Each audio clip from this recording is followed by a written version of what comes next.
नमस्कार, मैं हूं आर्यन मिश्रा और आज हम बात करेंगे उस आरोप की जो सिर्फ एक आरोप नहीं है बल्कि हमारे लोकतंत्र की नींव से जुड़ा सवाल है।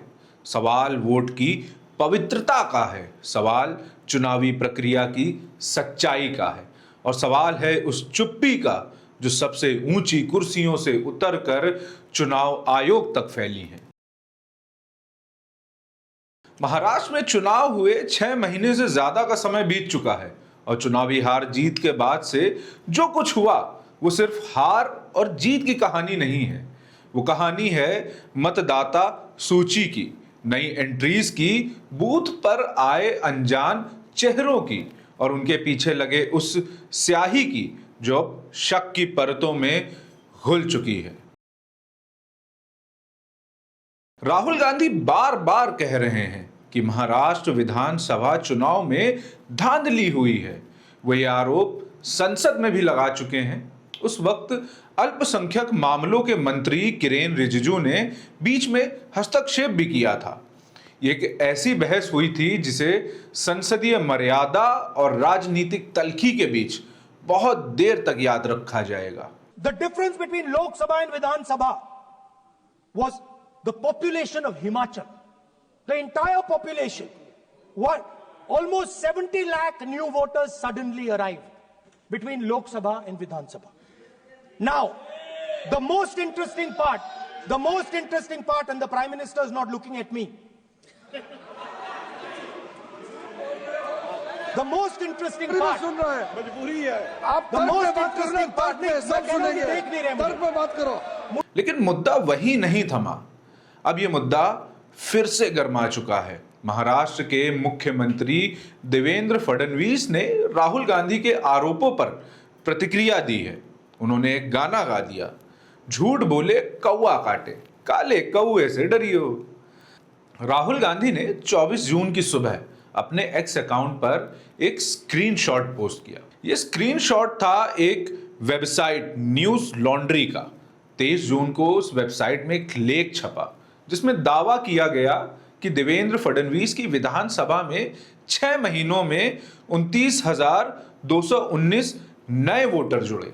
मतलब रोजाना के हिसाब से देखें तो 162 वोटर रोज जुड़ रहे थे। राहुल गांधी ने अपने पोस्ट में लिखा, महाराष्ट्र के मुख्यमंत्री की अपनी विधानसभा में 5 महीने में वोटर लिस्ट में 8% की बढ़ोतरी हुई। कुछ बूथों में तो 20 से 25% तक बढ़ोतरी हुई थी। बीएलओ ने बताया कि कई अनजान लोग वोट डालने पहुंचे। मीडिया ने भी दिखाया कि हजारों वोटर ऐसे थे जिनके पते ही वेरीफाइड नहीं थे। इसके बाद राहुल ने सीधे चुनाव आयोग से सवाल किया, क्या चुनाव आयोग इस गलत काम में शामिल है या सिर्फ चुप है? ये सिर्फ गलतियां नहीं हैं, ये वोटों की चोरी है। हम मांग करते हैं कि digital machine readable voter rolls और मतदान के बाद शाम 5 बजे के सीसीटीवी फुटेज सार्वजनिक किए जाएं। राहुल गांधी के आरोपों पर फडणवीस ने करीब 3 घंटे बाद जवाब दिया। उन्होंने अपने एक्स अकाउंट पर पोस्ट करते हुए लिखा, माना कि हार की पीड़ा है, लेकिन हर बार हवा में तीर क्यों चलाते हो?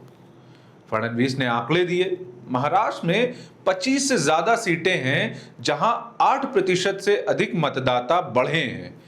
इनमें से कई सीटें कांग्रेस ने जीती हैं। उन्होंने आंकड़े दिए, पश्चिम नागपुर में 7% मतदाताओं की वृद्धि हुई, कांग्रेस के प्रत्याशी यहां पर जीते। उत्तर नागपुर में भी 7% की ही वृद्धि हुई, यहां से भी कांग्रेस की जीत हुई। वडगांव शेरी, यहां पर 10% तक के मतदाताओं की वृद्धि हुई, यहां से शरद पवार गुट के नेता की जीत हुई। मलाड पश्चिम में 11% की वृद्धि और यहां से भी कांग्रेस के प्रत्याशी जीते। और मुमरा में जहां 9% की वृद्धि हुई, वहां पर शरद पवार गुट की जीत हुई। फडणवीस का कटाक्ष साफ था, कम से कम अपने ही पार्टी के नेताओं से पूछ लेते तो कांग्रेस की संवादहीनता की ये तस्वीर सामने न आती। मामले पर महाराष्ट्र के उप मुख्यमंत्री एकनाथ शिंदे ने राहुल गांधी के आरोपों का जवाब दिया। सुनिए उन्होंने क्या कहा। बार बार ऐसे आरोप लगाते हैं कि आज भी उन्होंने कुछ आरोप लगाया है, कुछ चुनाव क्षेत्र में ज़्यादा मतदाता थे। मेरा उनको सवाल है कि वो विपक्ष के नेता है, उन्होंने उनकी तकरार जो है इलेक्शन कमिश्नर ने उनको बुलाया है, चुनाव आयोग ने, कि आओ आपकी क्या तकरार है हमको बताओ या कोर्ट में जाओ। ये ऐसा बार बार आरोप लगाना ये गलत है। ये बिल्कुल दुर्भाग्यपूर्ण बात है।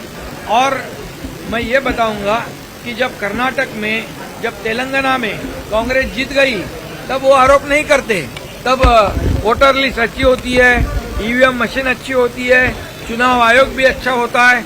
अब लोकसभा में महाराष्ट्र में उनको ज्यादा सीटें मिली, तब वो चुप रह गए। तब चुनाव आयोग बराबर था, तो वोटर लिस्ट की बराबर थी, ईवीएम मशीन बराबर थी। जब वो जीतते हैं तब सब बराबर होता है, जब हारते हैं तब आरोप लगाते हैं। तो ये जो है ये गलत है। उन्होंने चुनाव आयोग के पास जाना चाहिए, उन्होंने कोर्ट में जाना चाहिए, न कि ऐसी फेक नैरेटिव पैदा करके लोगों में भ्रम फैलाना चाहिए। महाराष्ट्र की जनता बहुत ही समझदार है। लेकिन ये बहस नई नहीं है। इससे पहले भी 7 जून को राहुल गांधी ने इंडियन एक्सप्रेस में एक लेख लिखा। उस लेख में उन्होंने चुनाव को मैच फिक्सिंग कहा। इसी के जवाब में फडणवीस ने भी एक लेख लिखा। शीर्षक था rejected by people, now he reject peoples mandate, यानी जनता ने नकारा तो राहुल गांधी ने जनादेश को ही नकार दिया। इसी बहस में एक नाम और जुड़ा, अमित मालवीय, बीजेपी के आईटी सेल प्रमुख हैं। उन्होंने राहुल गांधी पर सीधा हमला करते हुए अपने एक्स पर एक पोस्ट लिखा। राहुल गांधी को चुनावी प्रक्रिया समझ में नहीं आती है क्योंकि वे समझना ही नहीं चाहते हैं। उनका मकसद है लोकतंत्र में अविश्वास पैदा करना। लेकिन कांग्रेस तेलंगाना कर्नाटक जीतती है तो सिस्टम सही है, लेकिन महाराष्ट्र में हारते ही वो सिस्टम साजिश बन जाता है। उन्होंने इसे जॉर्ज सोरोस की नीति भी कहा, लोकतंत्र में लोगों का भरोसा गिराओ और राजनीतिक फायदा उठाओ। मालवीय ने अपने पोस्ट में चुनाव आयोग का जवाब भी साझा किया, जिसमें आयोग ने कांग्रेस की धांधली के आरोपों को निराधार बताया था। अब इस पूरे विवाद में आया है एक नया मोड़, चुनाव आयोग की चिट्ठी राहुल गांधी को। चुनाव आयोग ने राहुल गांधी को चिट्ठी लिखी है, आरोपों पर बातचीत का न्योता दिया है। न्यूज एजेंसी एनआई के मुताबिक ये चिट्ठी 12 जून के रोज राहुल गांधी के घर और ईमेल पर भेजी गई थी। इस पत्र में चुनाव आयोग ने कहा, भारत में चुनाव प्रक्रिया संसद द्वारा पारित कानूनों, नियमों और समय समय पर जारी निर्देशों के तहत बहुत सख्ती से कराई जाती है। महाराष्ट्र में 1 लाख से अधिक BLO, 288 निर्वाचन रजिस्ट्रेशन अधिकारी, 139 जनरल ऑब्जर्वर, 41 पुलिस ऑब्जर्वर, 71 खर्च ऑब्जर्वर, 288 रिटर्निंग ऑफिसर और 1,08,000 बूथ एजेंट्स तैनात थे। इनमें से कांग्रेस के 28,421 एजेंट भी शामिल थे। अब सवाल ये कि जब कांग्रेस के 28,000 से ज्यादा एजेंट हर बूथ पर मौजूद थे तो क्या उन्हें कुछ दिखाई नहीं दिया? क्या अगर यह धांधली इतनी ही ज्यादा थी तो उसकी पुष्टि उनके अपने लोगों ने क्यों नहीं की? या फिर चुनाव आयोग को दिए गए ये आंकड़े सिर्फ कागजी हैं? राहुल गांधी ने भी एक प्रेस कॉन्फ्रेंस के दौरान ये मुद्दा उठाया था। सुनिए उस वक्त उन्होंने क्या कहा था। The thing to understand is the number of voters who voted for these 3 parties has not reduced between Lok Sabha and Vidhan Sabha. We have got the same amount of votes. And here is an example. So the Congress vote in Lok Sabha 2024 is 1.36 lakh votes. In Vidhan Sabha, we get 1.34 lakhs, very close. 35,000 new voters are added. And BJP in Lok Sabha gets 1.9 lakh votes. And then in Vidhan Sabha, they get 1.75 lakh votes. And most of those voters that provided the BJP with their victory come from those 35,000 new voters who have been added. And this is not the case in only one constituency. It is the case in multiple constituencies. It is the case in Shiv Sena constituencies, Congress constituencies, NCP constituencies. Now, these are fundamental questions.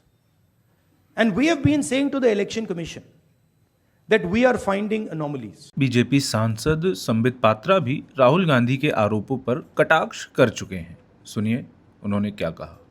वो कहते हैं कि महाराष्ट्र के चुनाव में जिस प्रकार का मतदान हुआ वो एक तरह से फर्जीवाड़ा था।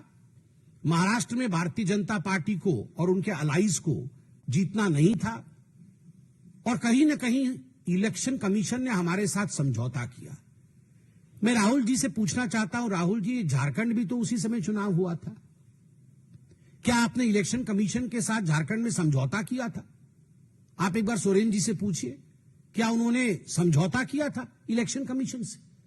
प्रियंका वाड्रा उसी चुनाव में जो बाई इलेक्शन हुए थे, उसी समय उसी कालखंड में जो बाई इलेक्शन हुए थे, उस बाई इलेक्शन में वो जीत के सदन में आई पैलेस्टाइन का बैग टांग करके। आप बताइए, क्या प्रियंका वाड्रा ने रॉबर्ट वाड्रा की मध्यस्थता से इलेक्शन कमीशन के साथ कोई कॉम्प्रोमाइज किया? तभी अयोध्या सीट हम हार गए, इस प्रकार से आपने पूरा सेलिब्रेशन किया। क्या इसके पीछे आपका किसी प्रकार का कॉम्प्रोमाइज था इलेक्शन कमीशन के साथ? किस प्रकार से यह संभव हुआ? क्योंकि भारत में आज फ्री एंड फेयर इलेक्शन होता है, भारत में आज सजीव लोकतंत्र है। इसी का लोकतंत्र का सबसे बड़ा उत्सव है चुनाव, लेकिन जब उत्सव के नाम पर विश्वास टूटे तो लोकतंत्र सिर्फ संख्या भर रह जाता है। क्या राहुल गांधी के आरोप सिर्फ एक हारने वाले नेता की बौखलाहट है, या चुनाव आयोग और सत्ताधारी दल को वाकई कुछ जवाब देने की जरूरत है? जवाब आपको ढूंढना है, क्योंकि लोकतंत्र में सबसे बड़ा सत्य जनता होती है, और जब जनता ही सवाल पूछना बंद कर दे तो लोकतंत्र सिर्फ नाम मात्र का रह जाता है।